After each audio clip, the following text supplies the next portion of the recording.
Over to Makono, the NRM sub-county primaries in Makono District went smoothly, where all 18 sub-counties across the district were all covered. In most of the seats, some candidates agreed to drop out, leaving their potential fellows occupying the seats with the aim of protecting the party image.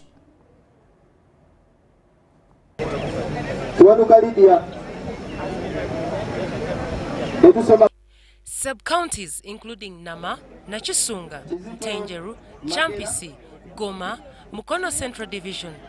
Most of the seats contestants were unopposed.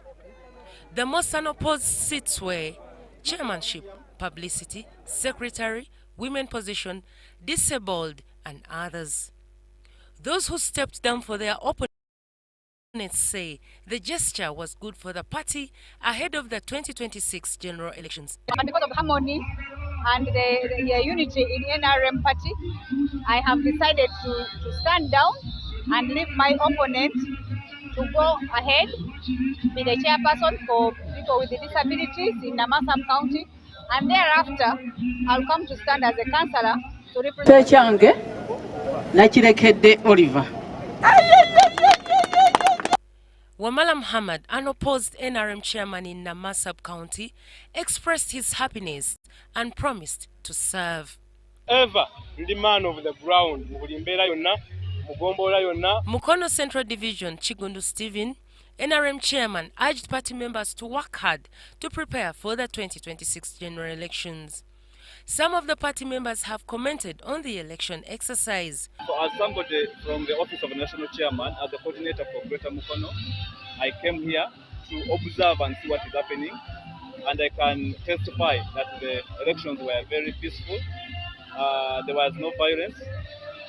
We simply called upon members to keep supporting the president, the national chairman, President Yoweri, and the party at large. So we are. Meanwhile, in Kayunga, chaos was cited in some areas based on corruption tendencies. In Kayunga District, the exercise was peaceful in most sub-counties, except in Nazigo sub-county, where party members caused chaos as a result of malpractice and corruption. The Kayunga District NRM Registrar Jamada Chivombi confirmed that some members caused commotion. That's why he called police to intervene. Mada also informed the press that the police arrested a voter lining up to vote with a panga. However, NRM members have protested against the election. In Busia, NRM party elections at sub-county levels attracted a huge turn-up, where most aspirants were unopposed. Today, what we have experienced is democracy, whereby somebody is nominated and they go for elections. But when you have been a good mobilizer and a person who likes the party and sensitize the people, they have seen that it's not worthy to stand against someone who is a good mobilizer. Some of the elected chairpersons from various sub-counties included Mwangzi Isaac for Masafu Town Council, Wabwire Clement for Masafu Sub-County, Wandera Omudosi for Limuno Town Council, Egesa Makland for Majanji Sub-County, Ouma Faustin for Youth Chairperson, among others. The reason why people have trusted me is there are about 2, 3. One, the youth.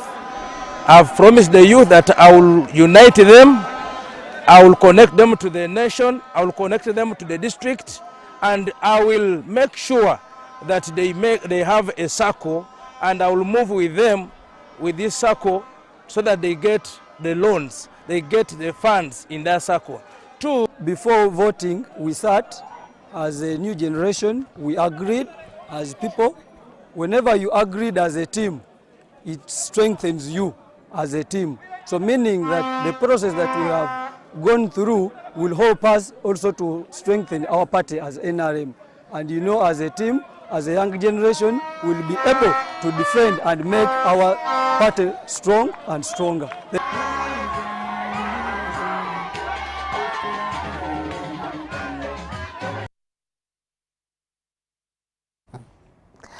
Arua District has successfully conducted the sub-county structure elections for for the National Resistance Movement. As Joseph Adama reports, Arua District is a 4 sub-county district. It all started with campaigns amongst the contestants in the morning that later made electorates to understand the person they could vote for.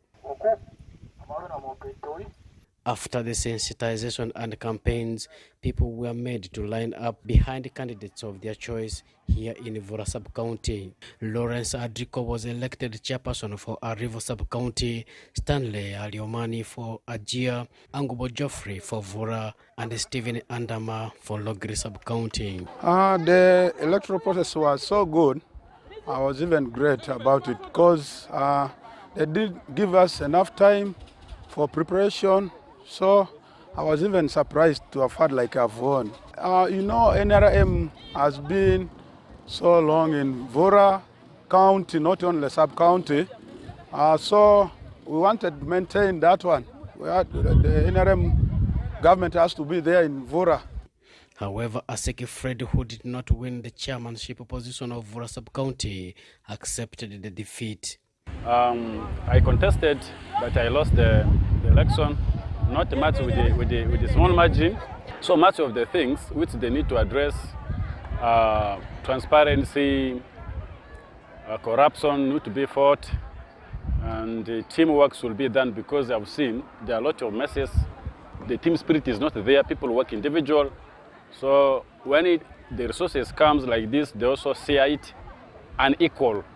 So they normally use their friends to get the benefit. So they don't mind of the majority who are the locals at the village levels. The election was presided over by Vora Sub-County Registrar Dixon Arua. The election is very, very peaceful, and it is so well declared. And then we get the winners who are even going to participate at the district elections up to the regional and the national. Some people protested the results in the Women's League because of one vote difference between the two candidates. And as the Women NRM Chairperson League, we have a slight complaint that a candidate has declared as a leader by one vote, and which brings a lot of complaints. Joseph Wanama, UBC News.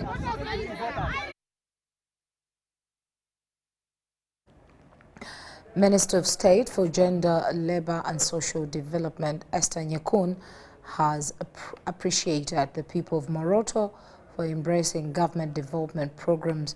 And Nyakun was speaking to local leaders in Moroto, where she tasked them to engage more youth to take part in programs. She was accompanied by the State Minister for Youth and Children Affairs, Balamo Barugahara, who also applauded them for the work well done.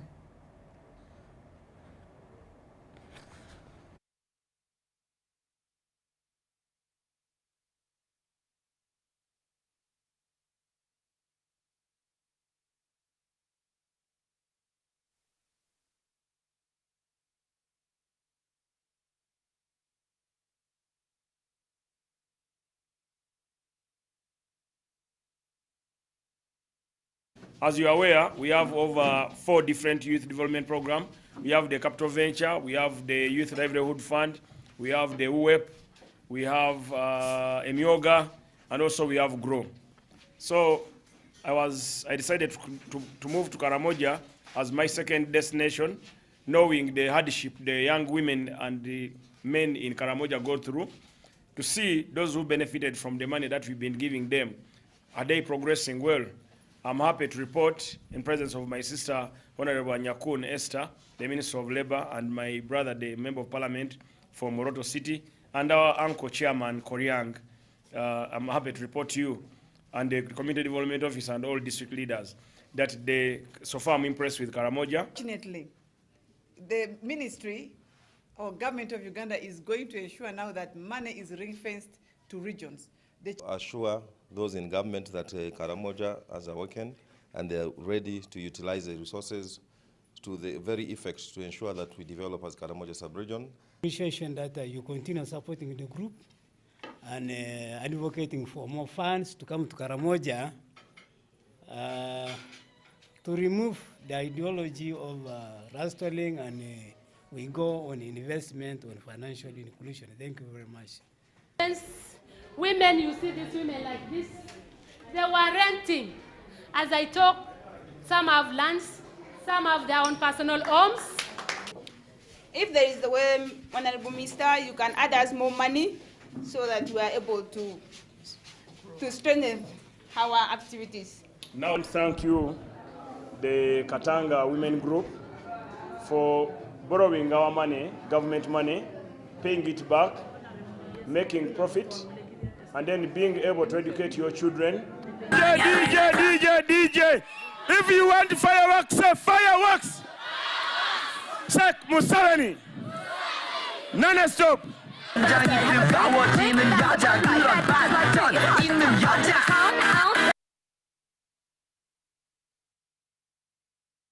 Now, Praise Aloyken has been honored with the 2025 European Union Human Rights Defenders Award, joining a celebrated list of individuals who have dared to confront justice head-on. The ceremony, held at Swedish residence in Kololo, Kampala, was attended by diplomats, civil society leaders, rights advocates, and Uganda human rights officials. 25-year-old Aloyken Praise, a fresh law graduate from Makerere University and mother of one, had to confront early motherhood challenges to be where she is today. I myself, in my birthing experience, am a young mother, and I almost lost my life and lost the life of my baby when I was giving birth in a public hospital. There were no drugs to use. The midwife that seemed to be there seemed exhausted, tired, and she didn't even seem interested in the work that she was doing. Still stemming back to the issue of insufficient funds, insufficient payments, or payments that don't even come on time. So for me, it's a personal issue, and I always tell myself, if I don't do something about it, then what happens for the children after us? What happens for the generations after us?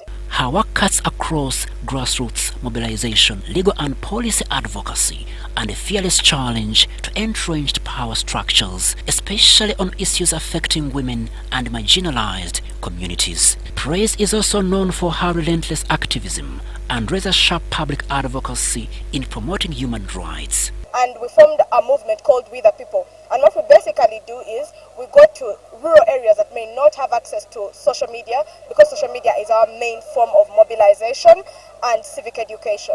So we go to these areas, teach them about their rights, teach them about their human rights, and teach them about non-violence resistance, how they can hold their leaders accountable through non-violence resistance. Her message is hinged on a pointed call for accountability, integrity, and telling truth to power. With her blend of activism, intellect, and sharp wit, Aloyken joins a long list of past award recipients. We have also seen the hand of the executive breaking the whole idea of separation of powers and determining what things look like in the judiciary, and also looking at how things look like in the parliament. This is actually the 14th time that we are awarding human rights defenders for their work and their dedication to protect human rights and fight injustices. The chairperson of Uganda Human Rights Commission, Mariam Wangadia, held the event, especially coming at a time when electioneering period is around the corner. Concerning elections, it is the duty of everyone to ensure that the elections are free and peaceful. We want to hear the Electoral Commission, as the body primarily responsible for this role, to be seen more in the public to comment on issues as they arise, including ensuring that we have an even playing field for everyone. Since its inception, the European Union Human Rights Defenders Award spotlights Ugandans making courageous contributions to justice, often in hostile environments. Crispus Arinitwe, UBC News. The Multi-Party Youth Forum has accused government of labeling them corrupt, alleging that all commissions and other positions are sold out to highest bidders in government. According to the Youth National Chairman, FDC's Francis Adepo, young people lack access to opportunities, something that hinders their involvement in different sectors.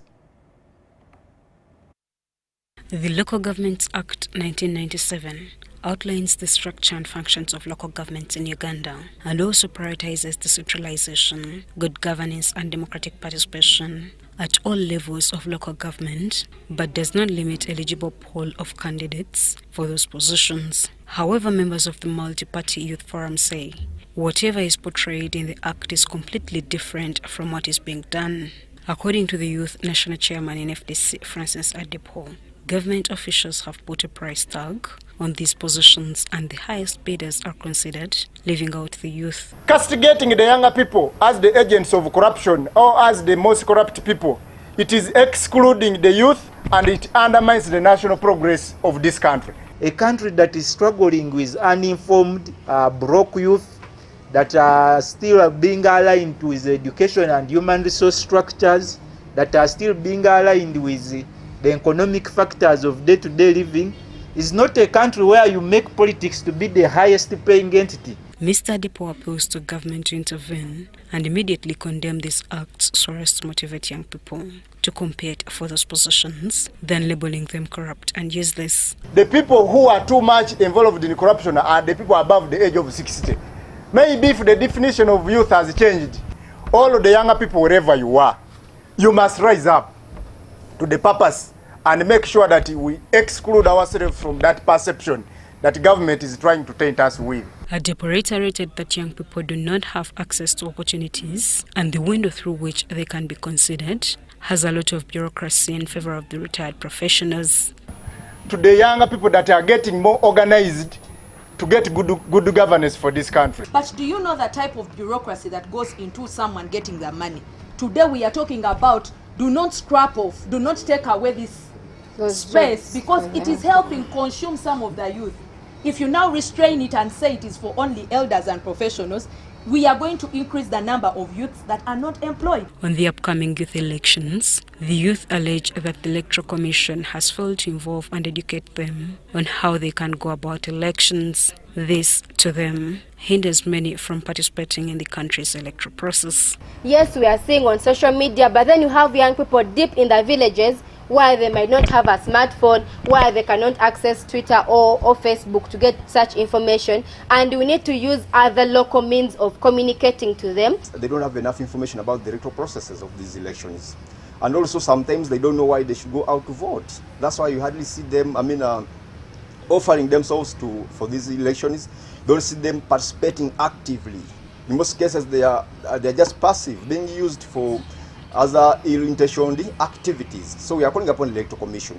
Can you just don't do us a favor, but can you deliver on your mandate? They have threatened to act if government takes their concerns lightly. Shaidat Nasakum, UBC News.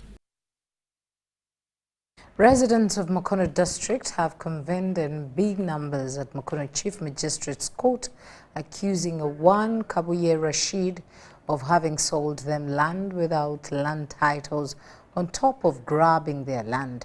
The accused is also facing offences of obtaining money by false pretense, fraud, and uttering forged land titles to a one Nakandi Josephine. Kabuye Rashid, aged 45 years, who is indicted on offences of obtaining money by false pretense, fraud, and uttering forged land title to a one Nakandi Josephine, has once again appeared at Makono Magistrates Court.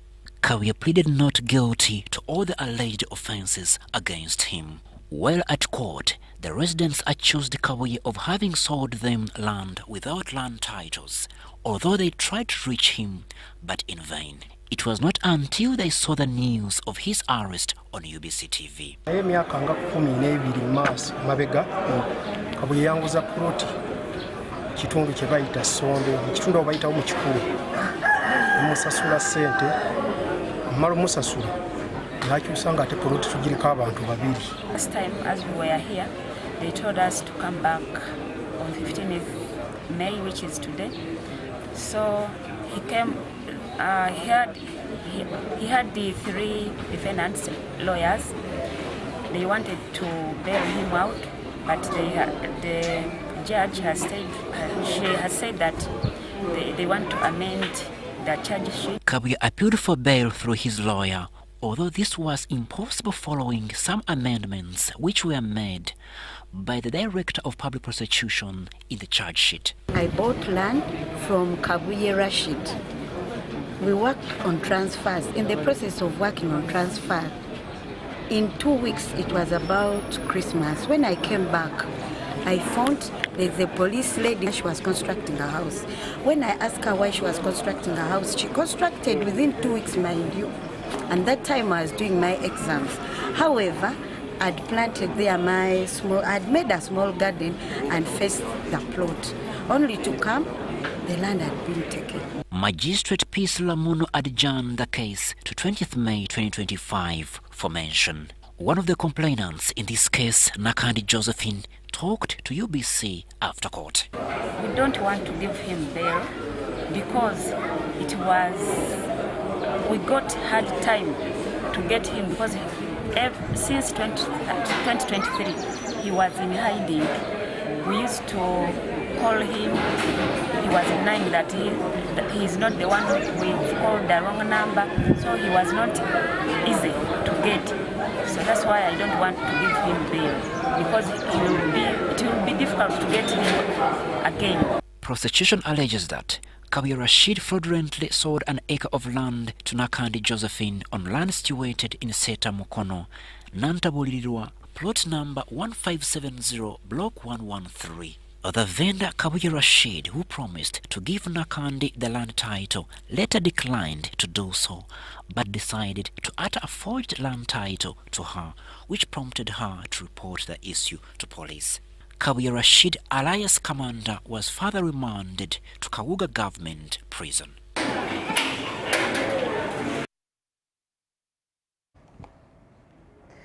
Mzee Simgenyi Stephen, a resident of Chingo Village and Chingo Sub-County, Bukoto, Masaka District, is appealing to the President of this country, President Yoweri Museveni, for compensation for the property he lost during the 1986 Liberation War.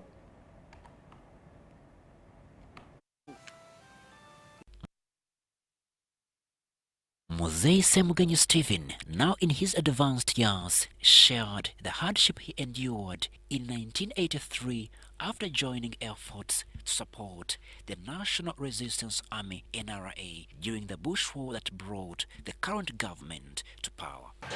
Abayekera batukwata batwaleyo Katonga naye tebatuyisa bubi nnyo tetufuna omukwano bwe bajjanga abantu embalala nga babasuzaawo ku faamu baleetaga abayekera ate babateeka ene wafu wakabamalanga ennaku 3 mukyala wange nga yabafumbira emmere ate babanoonawo ekiro ne batwala eri ku faamu ate ku faamu ne babasuulanga awo ate emmotoka enkera ne batwala bweto twakola omulimu muyitirivu.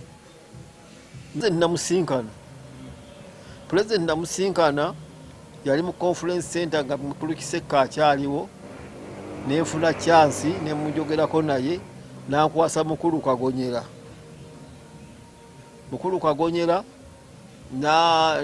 namugamba kola ku bintu by'omuntu oyo engeri gibambonyabonye ebintu gibambu namugamba je Masaka alabe ebintu ebyo dalina mukulu Kagonyera olumu mukagalo ya party yaje olwaddako tiyamba nenzira yewe naga sole bambi sole nagenda ate okuddayo ekifo kiyali mbagize eki bakimuggyemu. According to Mzee Simgenyi, his contributions came at a high cost.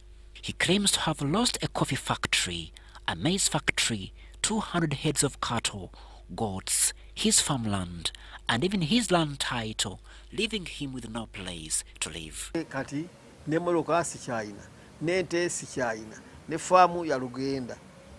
Yange nalinawo ka faamu nawo ka Lugenda. Mukyala wange yafumba emmere n'ofumbira abayekera naye talina kyeyafuna. Nze nnyini siina kyefunye n'amaaso nali siteekawo gaalubindi kati ndabira mu gaalubindi. Ne taata wange yali tuyambye n'atuwa kasente. Simanyi lwaki. tatulowoozaako byonna okutwalira mirimu biliyoni nga 14. Semugenyi says he is now in a difficult situation both financially and in terms of health.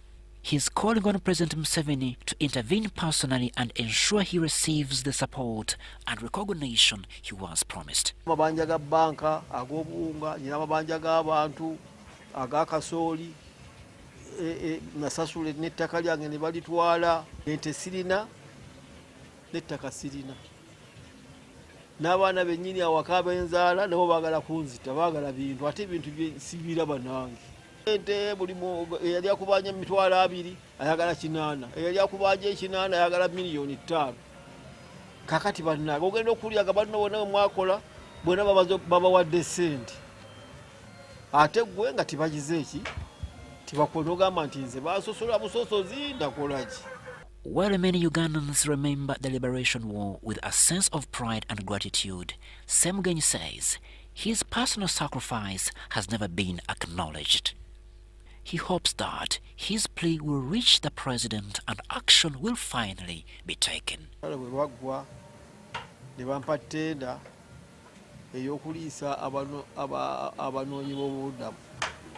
Abali bakulirwa mukyala Njuba kati abasirikale abo be nali nkolagana nabo sikyabajjukira bulungi naye nga bamu bamanyi. Waliwo Nyenyezi Kuteesa, Victor Bwana, Peter Kivuna, Kasumali, Male, Komugisha Jeni, Jeno Mugume. Crispus Arinitwe, Jamil Sekaja, UBC News.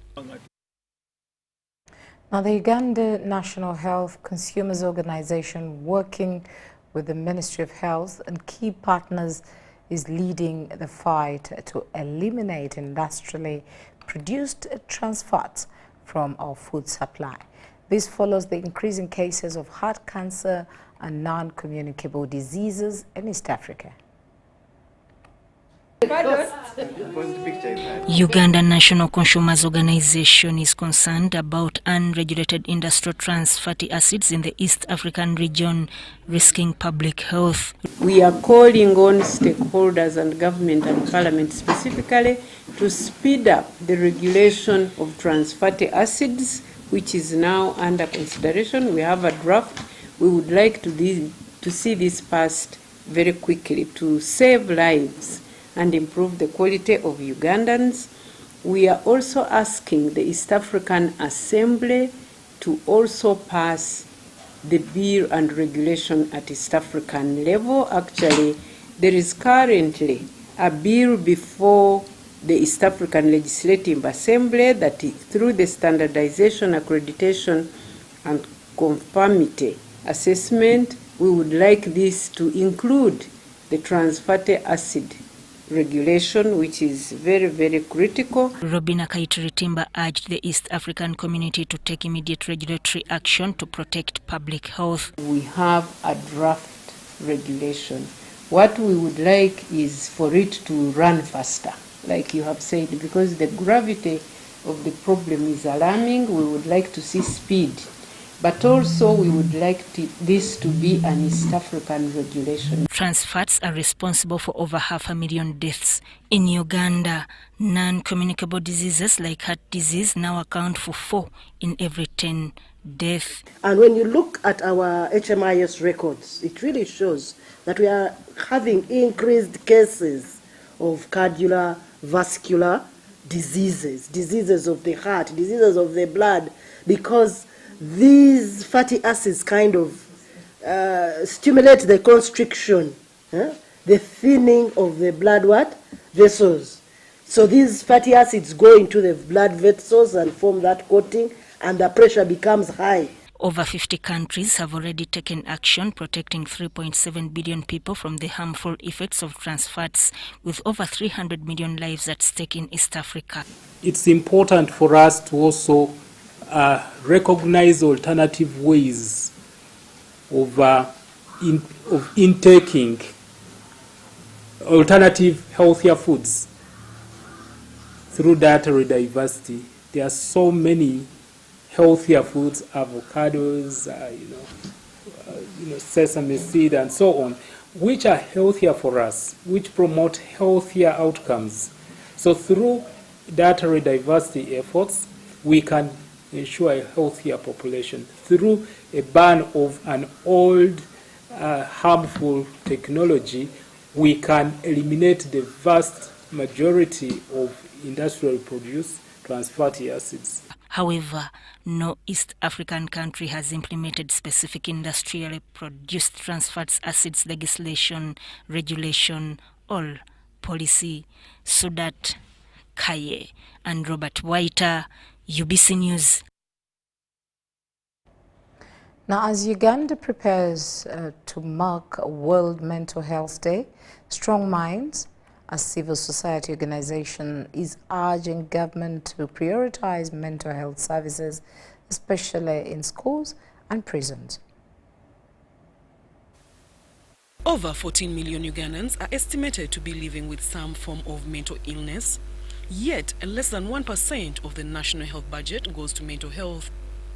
With a growing burden and limited funding, Strong Minds, a civil society organization, is pushing for scalable solutions like interpersonal group therapy, which empowers local facilitators to deliver care. The government to help us be able to carry out a mental health survey for the country. We tried one during the census, but the kind of questions that were asked and the way you guys were responding was actually could not bring out information. Information did not come out very well. And I fervently believe that the model that we've developed here in Uganda and in other countries through Strong Minds of democratizing depression treatment, creating simple tools that a community member can use, is really the key to treating depression globally. And that's something Strong Minds is so excited to do in the next 10 years. Strong Minds Country Director Vincent Mujuni says they have provided treatment for depression to over 1 million people using a community-based therapy model. But the demand remains overwhelming. How do we talk about 1 million people reached? It's because we changed the model. We empowered the teachers. We trained the VHTs. We worked with expert clients. We mobilized volunteers. We placed therapy in schools, in communities, in prisons, in churches, everywhere around. We treated depression not just as a disorder, but as a doorway to restoration, to stability, and to hope. We dared also to push for policy change. Some who have recovered from depression shared powerful testimonies on how access to care changed their lives. I'm a man, but most of the time I used to be just sad and crying. I was wondering I would be in Luzira for the first time. Now, not sleeping, not eating. I even one time said, how can I end my life in prison here? Now, but when I went through therapy, through the system of Strong Minds, sitting together in groups, talking about our issues. When I was talking about my issue, one of the colleagues said, Lawrence, I think you should not be here. Have you ever tried making an appeal? I said, no. What did you do? I was really depressed, but after meeting Strong Minds Uganda, really, my life changed. I had a lot of depression. I was suffering for the case. I was thinking how I would get out after 17 years. In prison, I had lost my father, I had lost my older son. So it found when I was not able to eat, I was self-isolated. The Minister of Health acknowledges the need for stronger partnerships and scalable mental health care to address Uganda's growing treatment gap. Zahara Abigawa, UBC News.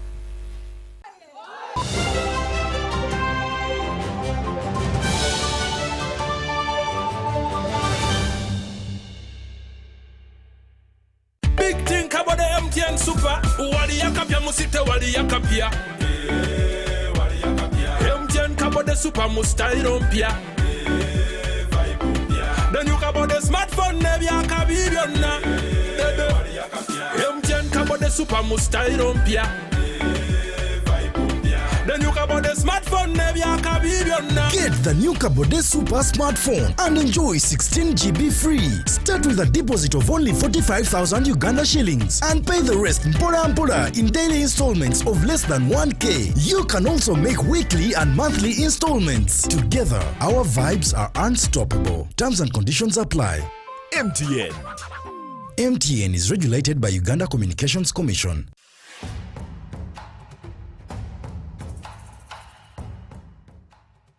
Amazina ganje ninyetekwa Seruhanga John Bosco ninduga mu district ya Rukungiri njyo muhanguzi wa miliyoni 18 na Uganda National Rotary nzahangwire kurwo mu kuzana star 278 hash ngafuna message eriko mu njyo muhanguzi nashemererwa konka nabaza kugira ngo neri y'abafere sente ziriyo zona bakaziteka ko nazihangwira. Uganda National Lottery. Dream, play, win. Participants must be 18 years or older. Play responsibly. The Uganda National Lottery is operated by Ituba Uganda and regulated by the National Lotteries and Gaming Regulatory Board. Are you a woman with a small-scale business with a dream of growing it to another level? The GROW Project is here to support you in realizing your dream. The GROW Project is a government initiative implemented by the Ministry of Gender, Labour and Social Development and Private Sector Foundation Uganda with support from the World Bank. We support women-owned businesses across the country to gain hands-on and business management skills through training within your location, business financing through grants and affordable loans, and infrastructure in your areas of operation to enable you to increase your productivity. If you have a business that makes sales of up to 800,000 Uganda shillings per month, the GROW Project has the tools and resources to help you succeed. For more information, contact your district or city GROW focal person or call our toll-free line on 0800 307 777 to learn more about how you can benefit from the GROW Project's services. The GROW Project, empowering women economically, transforming communities.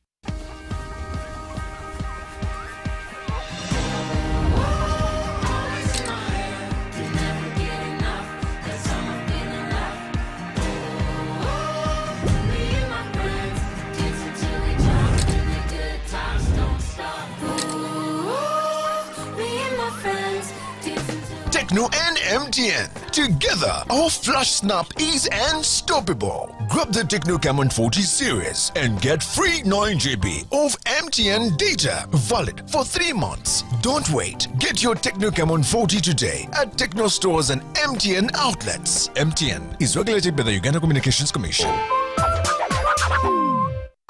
Africa is rising.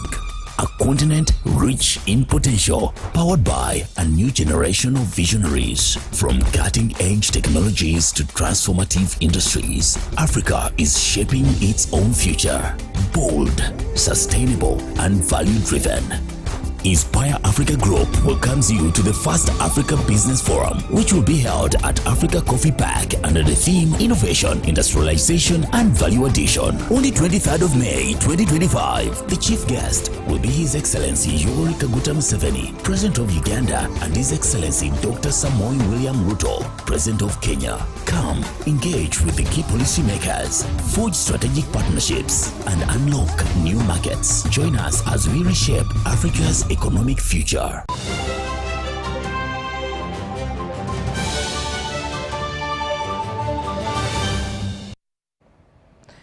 Welcome back. It's time for business. And now the 4-day Continental Coffee Summit at the Commonwealth Resort Munyonyo has closed with a strong call for intensified collaboration between Team Europe and Team Africa to meet the European Union deforestation regulation deadline set for December 30th, 2025.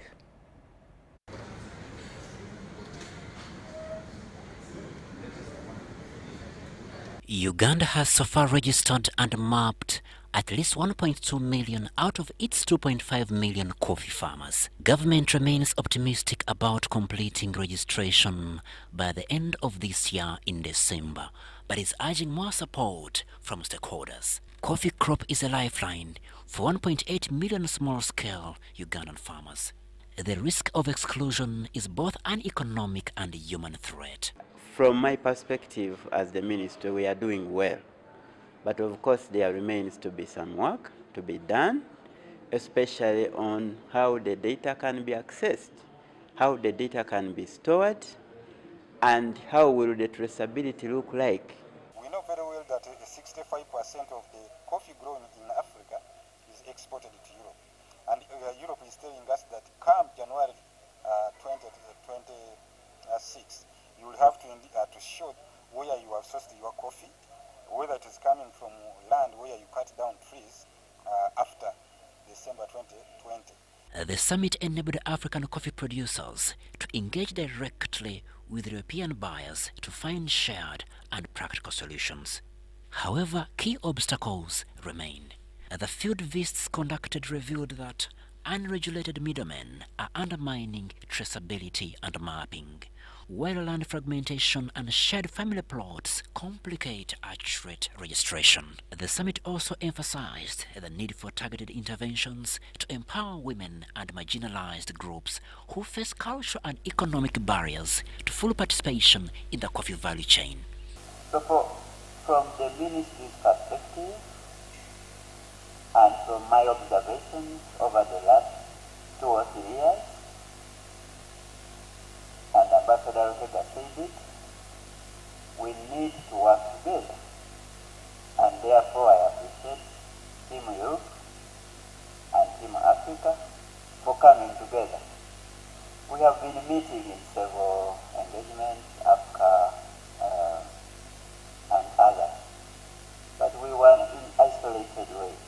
We were not talking about EUDR. But now, as you have observed yourself, we are at different levels, and we need to talk. And therefore, when this EUDR thing came, it created a lot of nervousness.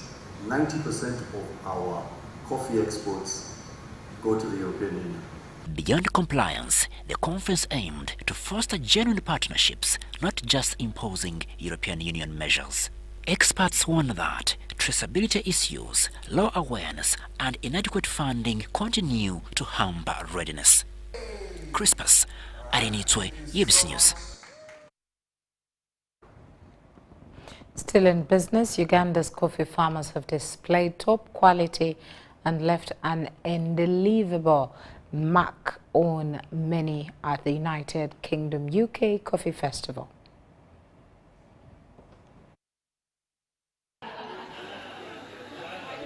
This year's UK Coffee Festival, which is a premier event celebrating coffee culture, has brought together coffee enthusiasts, roasters, tasters and buyers. The festival's I Drink Uganda session that was coordinated by British High Commission Kampala attracted over 300 attendees and showcased Uganda's high-quality coffee. I've just tried some of the Caraco coffee, which is Ugandan coffee, and it was so delicious, smooth, and had a very robust taste, but in the best way. A taste that was very unique and at the same time very relatable as a coffee. It was delicious, and I will 100% be getting some for myself at home. The Uganda High Commission in London highlighted President Museveni's role in enhancing coffee quality, whose returns are expected to grow tenfold from the current $1.7 billion. To the farmers of coffee in Uganda, what we have seen here, when the coffee is high quality, the price is good. We want to encourage new farmers to adopt to the best practices, such that we can hit those good prices that the quality will fetch. Please desist from poor practices, post-harvest handling. You all know the practices that are good. Please, farmers, we have the market, the buyers are happy, the consumers are happy. We need to keep the consistency of good quality coffees. This event coincides perfectly with the recent visit of the UK's Minister for Africa, Lord Collins, of Highbury, during which he pledged a mutually beneficial relationship. Uganda's coffee sector is crucial to the country's economy, and with a target of tenfold development by 2040, supporting coffee farmers is paramount. The UK Coffee Festival usually attracts about 250 artisan coffee stalls, live music, and street food with close to 30,000 people. It thus offers a platform for coffee professionals and enthusiasts to network, learn, and share knowledge, with Uganda providing enough about its Robusta and Arabica. Sudat Kaye, UBC News.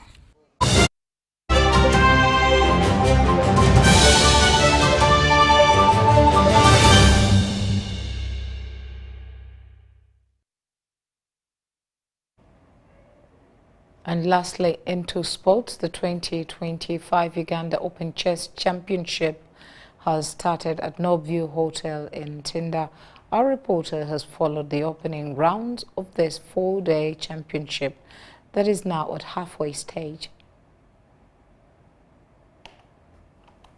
Creme de la creme chess players have converged at Northview Hotel in Tinda, where Uganda's highlight Uganda Open Chess Championship has entered day 2. The championship is contested in the junior category of 71 players, ladies, where 18 are competing, and the Open that has 66 players. It's the first of several Grand Prix events to run from 2025 and last till 2026, with the best representing Uganda at the 46th Chess Olympiad. The Uganda Open is actually the first of the Grand Prix series. We usually have 5 Grand Prix events, where of the 5 we select the best players in the best 3 games, tournaments in the Grand Prix system. Then from that we select the top 12, and those go for the qualifiers for the Olympiad. So the Olympiad is the global event. So this is the first of the Grand Prix series, 2025/2026, Uganda Open. And then from then we'll get the top 12, both ladies and open. And then we'll have a final where we select the top 5. So it is a very critical event. It has attracted top players including American Uzbekistani Grandmaster Timur Gareev, International Master Elijah Emojong, and FIDE Masters Bob Bibasa and Harold Wanyama. By the end of the 3rd round, Ugandans Harold Wanyama, Bob Bibasa, Alan Benjamin, Deng Akut, and Elijah Emojong topped with 3 points. Grandmaster Gareev Timur, who drew with youngster Pido Edwin in round 2, was on 2.5 points, the same as Alvin Muhira and Rajab Kamoga. Thank God that I drew the game. It was a really good achievement for me. I went on to win my morning game, and by the end of this tournament, my goals are to achieve some good rating points so that I can get the FM title. The ladies section is bossed by Juliet Asaba on 3 points, with Olivia Asimwe, Patience Atela, and Hannah Zion Maweje all on 2.5 points after 3 rounds. I'm happy that I'm leading this tournament in the ladies section, and my target in this tournament to win and go to Mombasa. And if I go to Mombasa, I need to make sure I play hard and I win. The juniors category will contest on Saturday and Sunday, playing 4 rounds per day in the rapid format of the sport. Sudat Kaye, UBC Sport.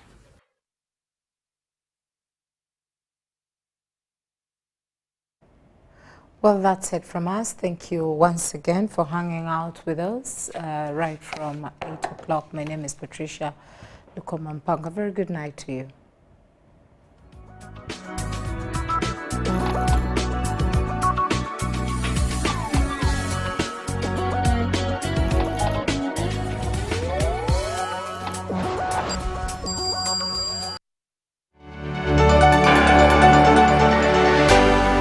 UBC, inspiring Uganda.